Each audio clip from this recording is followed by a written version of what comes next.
Ever have one of those days where you get home, collapse onto the couch, and somehow feel even more exhausted than when you were out in the world? It's bizarre, right? Your home is supposed to be your fortress of solitude, your personal charging station. And yet, there are so many silent ways your own home is making you tired and sick, turning your sanctuary into a low-key energy vampire. Let's get right into it. Number 8, the comfort trap.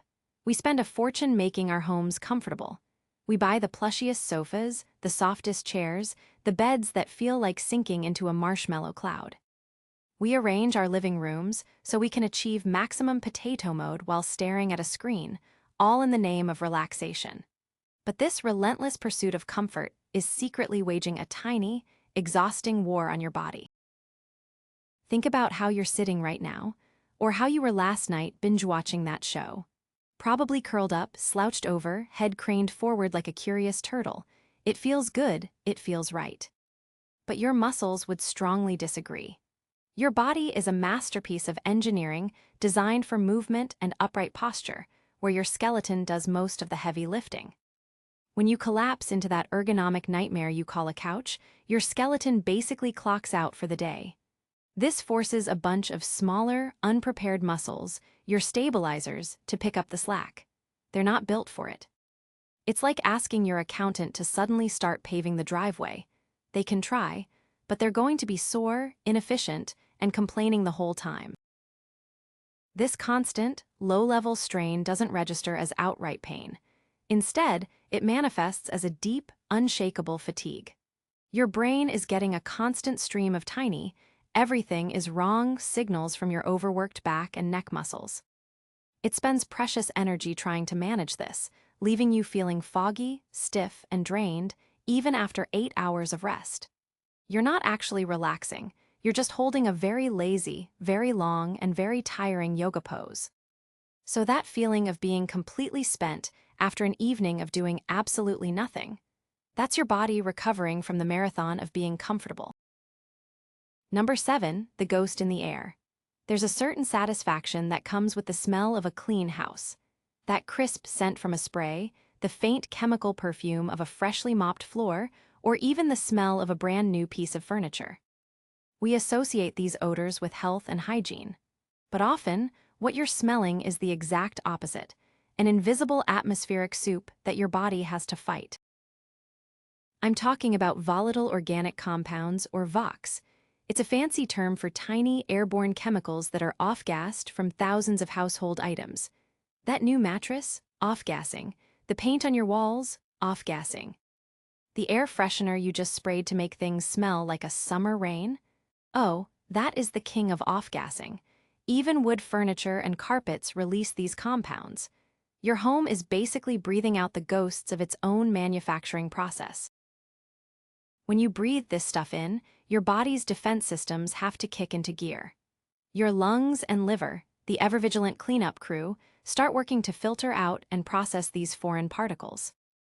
This isn't a dramatic, life-threatening event in most cases. It's more like a constant, low-level hum of activity in the background. It's your body diverting a small but steady trickle of energy toward detoxification instead of, helping you think or feel awake. This is why you might feel inexplicably drowsy in a freshly painted room or get a dull headache after assembling a cheap bookshelf. Your body is quietly dealing with an invisible workload. It's like trying to get your work done while a coworker constantly hands you little pieces of trash to throw away. You can still do your job, but you'll be a lot more tired and annoyed by the end of the day. Number 6, the sound of silence. We go to great lengths to escape noise. We want quiet neighborhoods, soundproof windows, and appliances that hum at a polite whisper. The modern world is a cacophony, and home is our quiet escape. But have you ever been in a room that's too quiet? So quiet that it feels loud. A silence so deep it starts to buzz. That's not your imagination. That's your brain getting bored and making stuff up. Your brain is a pattern recognition machine. It evolved to constantly scan the environment for signals, the rustle of a predator in the grass, the snap of a twig. It craves input. When you place it in an environment with almost zero auditory information, it doesn't just relax. It panics. It thinks its equipment is broken. So, it does what any good technician would do: it turns up the gain. The sensitivity gets cranked all the way up, trying to find any signal it can lock onto. Suddenly, you can hear the faint electrical whine of your TV on standby from across the house. The creak of the floorboards sounds like a gunshot. You become acutely aware of your own breathing, your own heartbeat. That faint ringing in your ears you never notice. It's now a symphony orchestra. This state of hyper-awareness is incredibly taxing. Your brain is actively searching for threats that aren't there, burning through cognitive resources and putting your nervous system on a low-grade state of alert. This is why some people can't fall asleep without a fan on, or why working in a dead-silent home office can feel more distracting than a busy coffee shop. The brain is screaming for a simple, steady pattern to latch onto, and when it doesn't find one, it creates its own chaotic internal noise. Your quest for perfect tranquility accidentally sends your brain into a state of anxious, exhausting overdrive. Number 5, the avalanche of stuff. Take a quick look around the room you're in. I'm willing to bet there's a chair that has become a part-time closet, a counter with a little ecosystem of mail and keys, or a shelf that's bowing under the weight of books you swore you'd read. This is clutter, and while we see it as a simple mess to be dealt with later, your brain sees it as a full-time job that you're not paying it for. Your brain is a processing powerhouse, but it isn't selective. It has to register and interpret every single object in your visual field. Each item, the pen without a cap, the stack of magazines, the 3 half-empty water glasses, is a tiny piece of unresolved business. It's visual noise.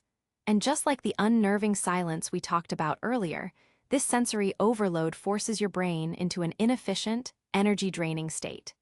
It's constantly trying to categorize, prioritize, and ultimately ignore a mountain of irrelevant information. This process triggers a subtle, chronic stress response. Studies have shown that living in a cluttered environment can increase levels of cortisol, the stress hormone. It's a lingering, low-grade fight-or-flight feeling. You can't fully relax because, on a subconscious level, your environment is telling you that there are 100 tiny tasks left undone. This constant visual distraction makes it harder to focus, harder to find things, and depletes your mental reserves far more quickly than you'd expect. Your brain is trying to think deep thoughts while wading through a swamp of physical objects. So when you feel overwhelmed and mentally exhausted just by being in your own living room, it might not be you. It might be your brain silently screaming for you to deal with that pile of laundry that's been staring at it for a week. Number 4, the wrong color of day. For hundreds of thousands of years, humanity had a very simple relationship with light. Bright, bluish light from the sun meant it's daytime, be awake, don't get eaten. The warm, orange and red glow of fire and sunset meant it's nighttime, calm down, tell stories in the cave. This cycle is baked so deep into our biology that it controls our sleep, our hormones, and our energy levels. It's our circadian rhythm, and your house is absolutely wrecking it.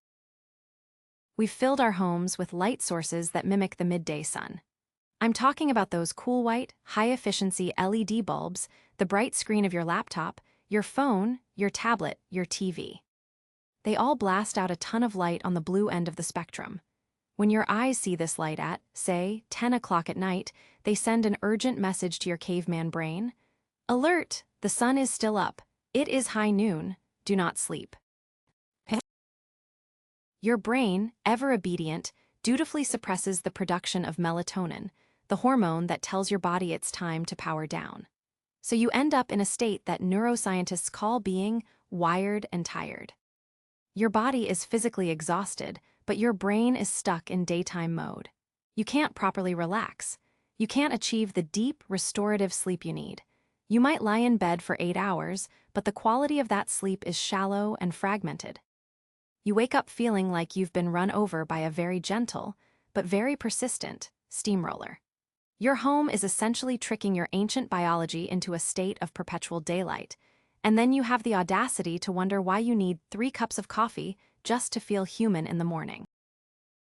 Number 3, the sterile battlefield. We live in an age of absolute war on germs. We have antibacterial soaps, disinfecting wipes for every surface, and sprays that promise to kill 99.9% of all bacteria, viruses, and fungi on contact. We've turned our homes into pristine, sterile environments, believing that cleaner is always healthier. But by trying to create a perfectly safe haven, we may have accidentally given our immune systems a severe case of boredom-induced paranoia. Think of your immune system as a highly trained, very well-funded army. For most of human history, this army was busy. It was constantly fighting off minor skirmishes with dirt, pollen, and all sorts of everyday microbes. These little battles kept it sharp, focused, and well-regulated. In our hyperclean modern homes, however, the immune army finds itself stationed in a peaceful country with absolutely no enemies. It gets bored. And a bored army is a dangerous army. With no real invaders to fight, it starts getting trigger-happy. It looks at a harmless piece of dust or a bit of cat dander and declares it a mortal enemy. This is the hygiene hypothesis in a nutshell. By not giving our immune systems a proper workout, they become overreactive, leading to a massive spike in allergies, asthma, and other inflammatory conditions. The constant sniffles, itchy eyes, and low-grade inflammation you might be experiencing aren't just annoying. They are the result of your body wasting a colossal amount of energy fighting a phantom war. Your fatigue isn't coming from a lack of sleep. It's coming from your own internal security force launching a full-scale assault on a piece of pollen that dared to enter your fortress of sterility. Number 2, the open-plan prison. Flip through any design magazine or watch any home renovation show, and you'll see the holy grail of modern living, the open-concept floor plan.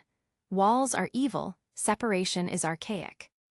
We want a seamless flow from kitchen to dining room to living room, creating one giant, airy, communal space. It looks stunning in photos and sounds great in theory. In practice, you've built yourself a beautiful, minimalist prison for your brain. Your brain needs privacy and partition spaces to properly recharge. This is rooted in something called attention restoration theory. To restore your ability to focus, your mind needs to enter a state of soft fascination where it's not being bombarded with direct demands. It needs a refuge. In an open-plan home, there is no refuge.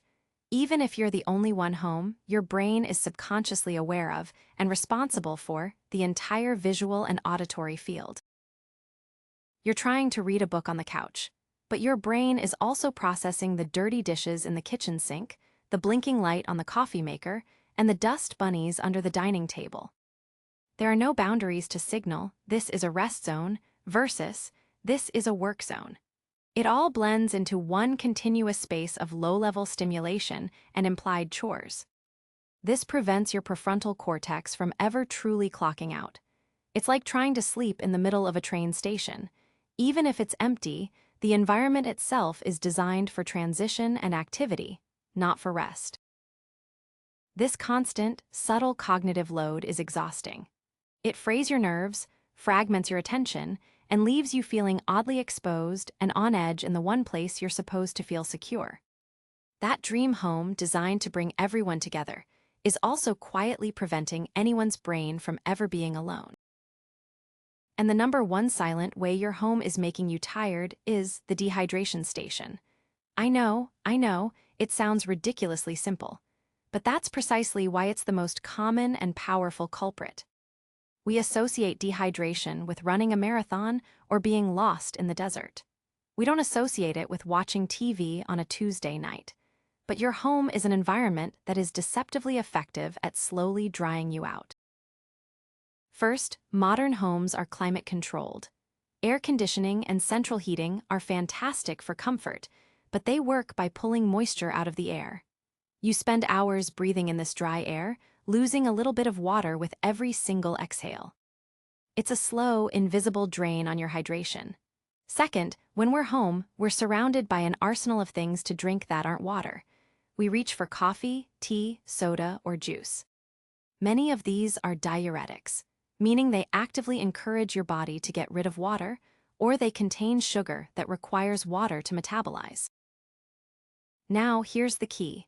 Even mild dehydration, a drop of just 1 to 2% in your body's water level, has a massive impact on your energy. It makes your blood slightly thicker, forcing your heart to work harder to pump it around your body. But the real energy drain happens in your head. Your brain is about 75% water. When that level drops, its performance plummets. Neural pathways fire less efficiently, and your brain has to work significantly harder to perform basic tasks like focusing, regulating your mood, or forming a memory. That profound brain fog, the irritability, the crushing fatigue you feel at the end of the day, it's often not a sign of a complex, mysterious ailment. It's your brain, a precision supercomputer, trying to run its complex software with insufficient coolant. The most insidious energy vampire in your home isn't the blue light or the clutter. It's the empty glass you forgot to fill up 3 hours ago. That's all for today. I'll be making similar videos in the future. Subscribe to see them.